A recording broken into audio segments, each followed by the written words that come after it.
ఎంతోమంది బాధ్యతలు తీసుకున్న తర్వాత బాధ్యతల్లో పట్టించుకోకుండా చాలామంది తిరుగుతుంటారు. మీరు నాగటి మీద చేయి వేసిన తర్వాత, అంటే దేవుని పని మీద బాప్తిస్మం పొంది దేవునిలోకి వచ్చిన తర్వాత నుంచి కూడా మీరు దేవుని పనిలో ఉండాలి.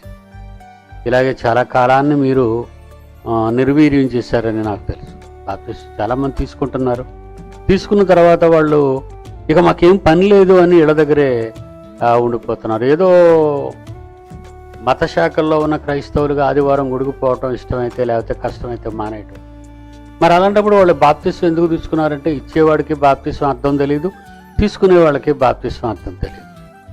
బాప్తిస్మం అనే పదం ఒక్కటే వాడుతున్నారు కానీ ఆ బాప్తిస్మం ఎన్ని కోణాల్లో దేవునికి కనెక్ట్ అయ్యి ఉందో అనేది మాత్రం ఈరోజు ప్రజలు ఆలోచించడం లేదు.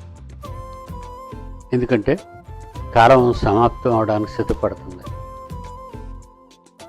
కాలం సమాప్తం అవడానికి సిద్ధపడుతుంది. భూమి మీద మన కాలం కూడా సమాప్తం అవుతుంది. ఏ క్షణాన్నైనా మనం ఇంతలో కనబడు అంతలో మాయమయ్యి ఆవిరి వంటి వాళ్ళు. కనుక మనం ఎప్పటికప్పుడు దేవుని పట్ల తీసుకునే ప్రతి నిర్ణయాన్ని మనం చేయగలుగుతున్నామా లేదా అనేది కూడా మనం ఆలోచించాలి జాగ్రత్తగా.